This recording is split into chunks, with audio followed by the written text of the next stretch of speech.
I just wanted to tell you that you are phenomenal, and I've been watching from the beginning, and I believe everything that you said when it happened to you, because I watched how she used you and manipulated you from the beginning.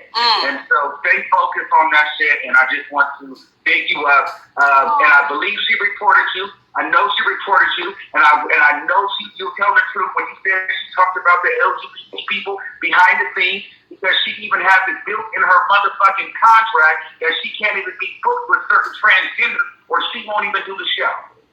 So, Khia is not lying. This is Armon Wiggins. I said what I said. Fuck TS Madison. That bitch is fake as fuck. Khia, you wasn't lying about it. I've been trying to get to you. And Michelle is fake as fuck too. She used you as well, because you are that bitch. You are that media bitch. Nobody can roast and gag like you do, and they all try to seize an opportunity away from you. I don't care what people say. They can call you rude. They can call you cruel. But at the end of the day, what I like about you is you will say it to a bitch face. You know what you're getting when a person comes up to you. Madison is no different. She just smiles in people's face and talks about them behind their back. And I know it for a fact because she did it to me. And I have that video that you guys did for Nicki Minaj. That's how fake that bitch is. She sent it to me. Come on, Khia. Okay, go to let's talk about the order. So I just want to big you up, Queen. Thank you so much, baby. I love you. Y'all remember that video? Well, I do. That's when he was trying to get in good with Khia. And when it didn't happen, he felt some type of way and slowly started coming at her sideways. Child, Armon don't care about TS Madison or his mom. He's an opportunist. Imagine what he was saying in all those one-on-one conversations with all the people he attempted to expose on YouTube once he got mad at them. The one-on-one conversations were not one-sided. He was talking to. You see, that's why Khia was looking the way that she was looking when he called in to her show. He did the same thing with Tasha K. He came down to the YouTube and told us what she had to say about Lovely Tea, Daytime Tea Time, and the Impressive Channel. And so much more. And so many more.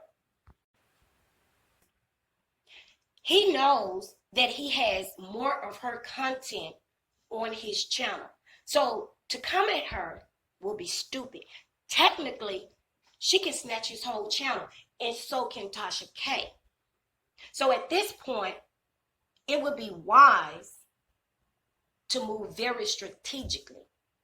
But because he's who he is, he will let the internet and his emotions and his ego get the best of him by going on Twitter rants.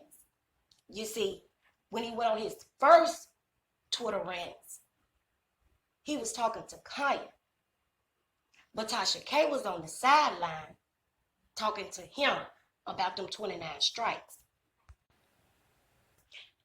And this thing about Nicki Minaj, Khia is not the only person coming for Nicki Minaj or has came for Nicki Minaj. Remy Ma ran down on her with Sheether. Let's be real, y'all. Kenny Petty was a bad decision. He was accused, arrested, went to trial, found guilty, and sentenced. He used a weapon during the assault. He's a registered sex offender. It's all documented. How can anybody try to defend it? Nicki Minaj wanted to work with Khia because she knows Khia is talented. Khia's Queen Court brand is original. No matter how many people try to duplicate it, that's her brand, and it has been proven. TS Madison knows that it's her brand. That's why he changed his imitation brand to the Supreme Queen's Court. Gag Order Live is also Khia's brand, which is in connection with the Queen's Court brand. Not sure why that's so hard for people to comprehend. TS Madison knows that it's business only when it comes to the gags. He has worked with Khia. He knows that the people send in the gags. So when he let the instigators get in his ear and respond to Khia, and Khia catch wind and respond back, that's an epic fail on both of them, in my opinion, because they both know how the internet works. They know how these people get in people's inboxes, in the comment sections, and instigate because they like mess. They like drama.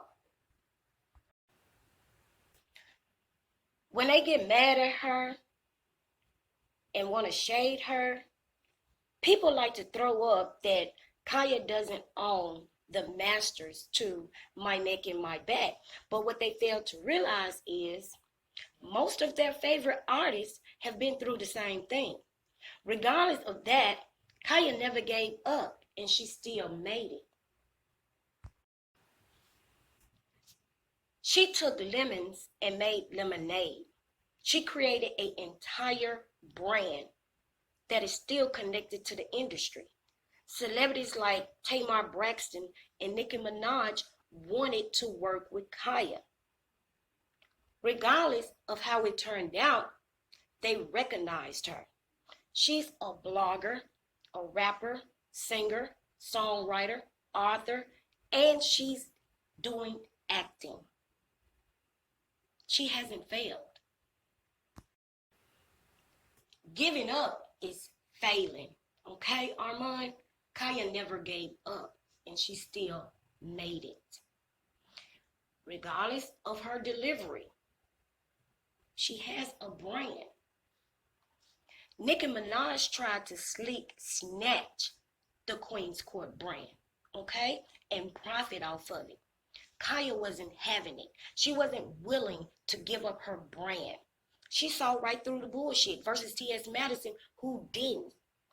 Nicki Minaj recognized Khia as the talent, okay? We all saw how they unfolded. Since Khia and TS Madison parted ways, TS Madison has been on Queen Radio, but Nicki Minaj hasn't been to the basement. No matter what people say about Khia, y'all cannot take away her talent. She has a God-given talent.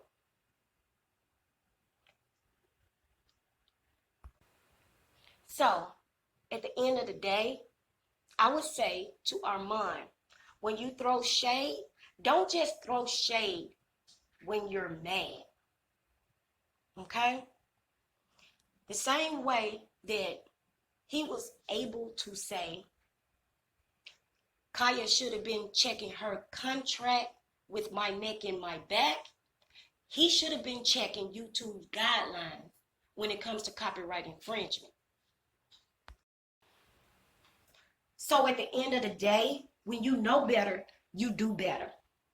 And keep in mind, Armon Wiggins, you were one of those same people that wanted to work with Khia until you got mad. For the haters, say what you want to say. But at the end of the day, the numbers are not going down. Okay?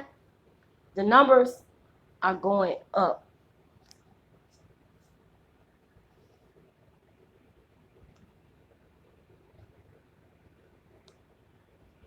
Period. Cool.